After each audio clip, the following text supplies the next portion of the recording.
नमस्कार प्रिय दर्शकों, हाजिर हूं मैं आज एक बेहद गंभीर विषय पर चर्चा करने के लिए। आज का विषय है जन्म कुंडली में सुप्त भाव। प्रिय दर्शकों, पूर्व में भी हमारी सुप्त भाव पर कई बार चर्चाएं हुई हैं, लेकिन आज की ये चर्चा बेहद खास है। इसे आपको अवश्य ही समझना चाहिए। प्रिय दर्शकों, सुप्त भाव किसे कहते हैं? सुप्त भाव जन्म कुंडली में जब कोई भाव ऐसा हो जिसमें न तो कोई ग्रह हो न किसी ग्रह की दृष्टि हो, तो वो भाव सुप्त हो जाता है। अब देखा जाए तो यह तो नहीं कहा जा सकता कि हर कुंडली में कोई न कोई भाव सुप्त होगा ही होगा, पर हां, यह तो तय है कि कुंडली चाहे किसी की भी हो, भाई ग्रह तो 9 ही है और भाव 12 है, तो कोई भी ऐसी कुंडली नहीं हो सकती जिसमें 2 या 3 भाव खाली न हो। अब जरा समझने का प्रयत्न करिए। जन्म कुंडली के जो 12 भाव हैं, ये पूरा आकाश, ये 12 भाव हमारे जीवन में हर भाव अपने आप में विशेष महत्व रखता है। हम किसी भी भाव को नहीं छोड़ सकते, चाहे वो तृक भाव ही क्यों न हो। अब जब कोई भाव सुप्त अवस्था में हो, पहले मैं मान के चलता हूं खाली हो। जैसा मैंने कहा कि हर कुंडली में कोई भाव सुप्त ही होगा, यह जरूरी नहीं है। सुप्त कैसे होता है? सुप्त होता है कि कोई भाव खाली हो और उस भाव पर किसी ग्रह की दृष्टि न हो, तो वो भाव सुप्त माना जाता है। अब सवाल उठता है कि ज्योतिष कहता है कि कोई भाव खाली तो होगा ही होगा, परंतु वो सुप्त अगर है तो उस भाव से संबंधित समस्याएं, बाधाएं जातक के जीवन काल में उत्पन्न होने लगती हैं। आज हम उन्हीं खाली भावों के नकारात्मक प्रभाव पर विशेष रूप से चर्चा करने वाले हैं कि वो खाली भाव आपके जीवन में किस तरह की चुनौतियां लाने वाली हैं। खाली भाव के नकारात्मक पहलू पर आज हमारी चर्चा है।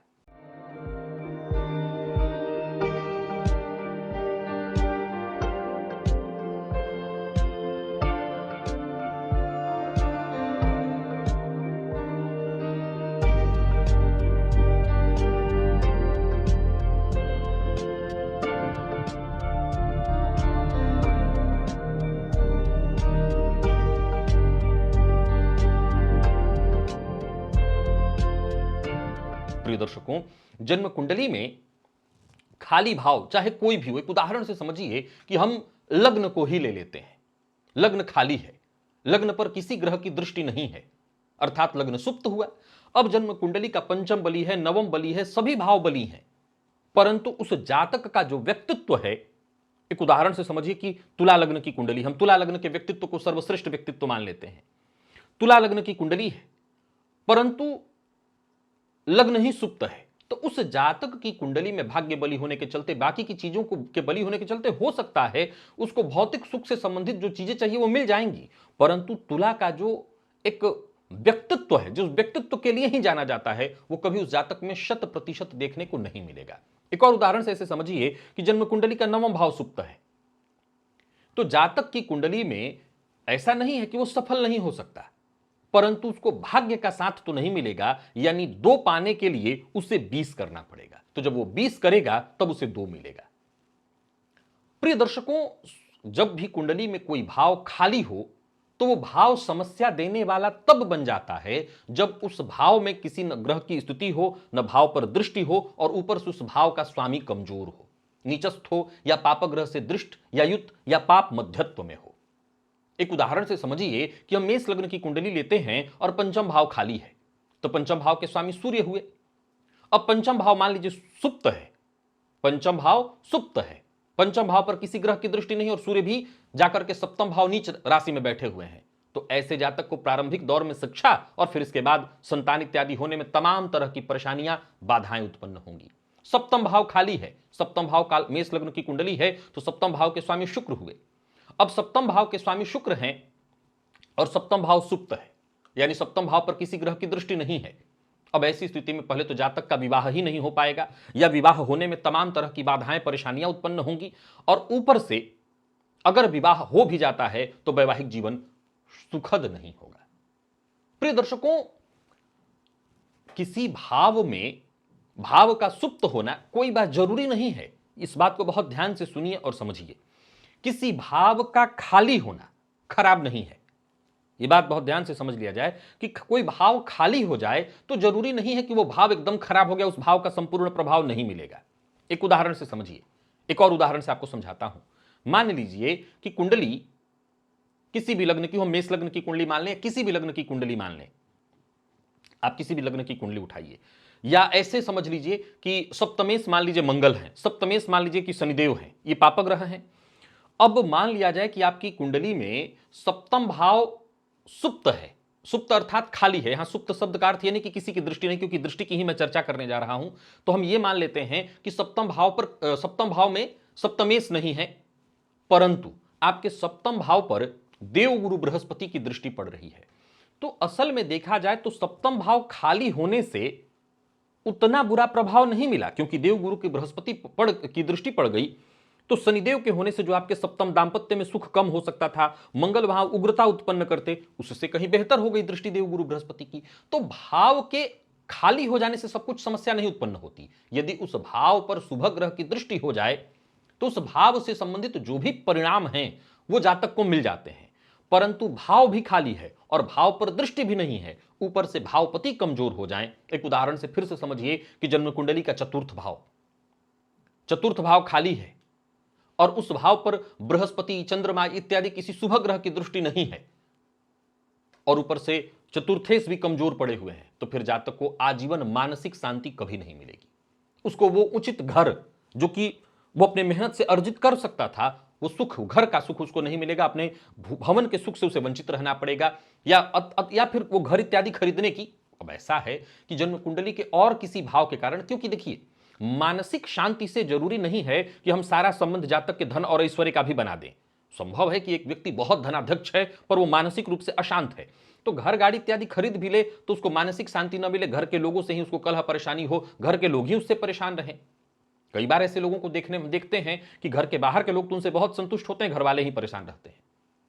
मानसिक तनाव, अब जाहिर सी बात है जब घर के लोग उससे संतुष्ट नहीं होंगे तो देर सवेर मानसिक तनाव से तो वो जूझेगा ही। नवम भाव का आपको उदाहरण अभी दे रहा था कि नवम भाव पर शुभ ग्रह की दृष्टि न पड़ रही हो, नवम भाव सुप्त हो तो भाग्य भाव ही कमजोर हो जाएगा जातक का, उसको भाग्य का साथ नहीं मिलेगा। प्रिय दर्शकों, असल में भाव के सुप्त हो जाने का दुष्प्रभाव देखने को तब और ज्यादा मिलता है।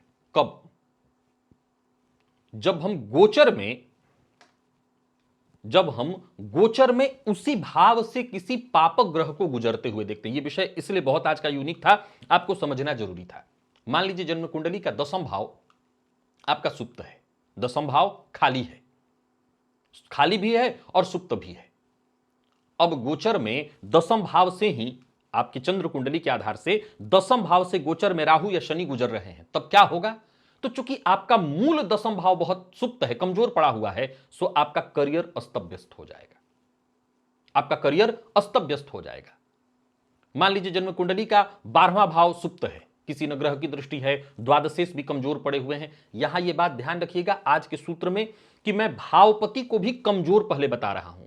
एक और सिद्धांत आपको समझ लेना है। मान लीजिए कि भाव सुप्त है परंतु भावपति कमजोर नहीं है, भावपति के पास बल है। ये बात कभी नहीं भूलना कि भाव में बैठा ग्रह उस भाव का किराएदार होता है, भावपति ही सब कुछ सर्वे सर्वा होता है। अगर भावपति भी कमजोर हो जाए तो उस भाव का संपूर्ण प्रभाव जातक को नहीं मिल पाता। अब गोचर में इसको जरा समझने का प्रयत्न करिए, क्योंकि गोचर तो हमेशा हमेशा देखना होता है, गोचर से ही तय होता है कि जातक का जीवन कैसा व्यतीत होगा। अब मैंने जैसा कहा कि मान लीजिए जन्म कुंडली का 12वां भाव आपका खाली पड़ा हुआ है, खाली नहीं वरन सुप्त है, और गोचर में जब कोई पापक ग्रह इस भाव से गुजरेगा तो इस भाव को सक्रिय करेगा और उसका दुष्परिणाम, क्योंकि भाव तो कमजोर पड़ा हुआ है, जातक का व्यर्थ व्यय होना, मानसिक तनाव बढ़ जाना, स्थायित्व की कमी आने लगती है। एक उदाहरण से और भी समझिए, जन्म कुंडली का दूसरा भाव धन भाव, ये खाली पड़ा हुआ है, सुप्त है। तो व्यक्ति अगर किसी और भाव से जैसे लाभ मजबूत होने के चलते धन कमाने में सक्षम भी हो जाए पर कभी धन बचा नहीं सकता। चतुर्थ भाव खाली है तो घर गाड़ी इत्यादि में उसको परेशानी आएगी।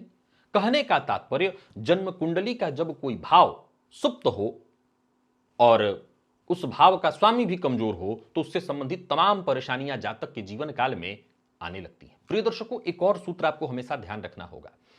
एक तो हो गया कि परेशानियां आना, लेकिन यह भी आपको हमेशा याद रखना होगा कि जन्म कुंडली में जब भी कोई भाव सुप्त अवस्था में होता है, अर्थात खाली हो, उस भाव पर किसी ग्रह की दृष्टि न हो, उस भावपति को आप कमजोर पा रहे हैं, तो जातक उस भाव से संबंधित डर, एक अज्ञात डर और उस भाव से संबंधित मानसिक तनाव हमेशा महसूस करता है। कैसे? अब इसको और जरा एक बार उदाहरण से आपको समझना होगा।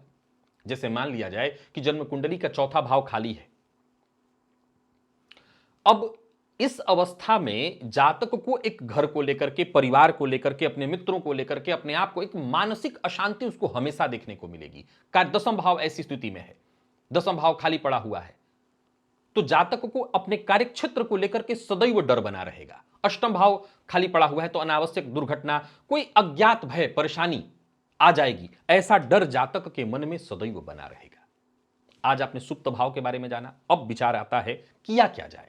प्रिय दर्शकों, वैसे तो मैंने किया क्या जाए आज के विषय में मुख्यतः मैं सुप्त भाव का क्या दुष्प्रभाव जातक के जीवन काल पर आने वाला है यह विषय बता रहा था। वैसे सुप्त भाव से संबंधित मैं और भी वीडियो बना चुका हूं पूर्व में, जहां मैंने उपाय बताए हैं। यहां सिर्फ एक लाइन में आपको समझना है कि जन्म कुंडली का जो भाव सुप्त है उस भाव के भावपति को बलि करना एक, और नंबर 2 कि उस भाव के भाव कारक को बलि कर लेने से भी उस भाव से संबंधित परेशानियां कम हो जाती हैं। उदाहरणार्थ, कुंडली का यदि पंचम भाव सुप्त है, संतान सुख बाधित हो रहा है, और मान लीजिए कि आपकी कुंडली में पंचम भाव का स्वामी बहुत कमजोर पड़ा है, तो फिर पंचम कारक को आप बलि करिए। अब मान लिया जाए कि पंचम कारक मारक ग्रह है, पंचम कारक जो ग्रह है वो मारक है, तुला लग्न की कुंडली है, परंतु पंचम कारक देवगुरु बृहस्पति तो वहां भी बनेंगे, परंतु पंचम कारक अकारक अथवा मारक ग्रह है। तो आप गुरु का रत्न नहीं पहन सकते, पर गुरु का मंत्र जप सकते हैं। गुरु के मंत्र जपने से भी आपका पंचम भाव अपना कम से कम इतना प्रभाव तो देने ही लगेगा कि पंचम भाव से संबंधित लाभ, जैसे संतान सुख, शिक्षा का सुख, आपको मिल जाएगा। याद रखिए, जन्म कुंडली में एक भी सुप्त भाव कहीं ना कहीं कुंडली के बल को हिला के रख देता है, कमजोर करके रख देता है, जातक के ग्रोथ को बाधित कर देता है। आज के लिए बस इतना ही, इजाजत दीजिए और बताइए आपकी कुंडली में कितने ऐसे भाव हैं जो सुप्त हैं और क्या आप उसके लिए उपाय कर रहे हैं। पुनः मुलाकात होगी, तब तक के लिए नमस्कार।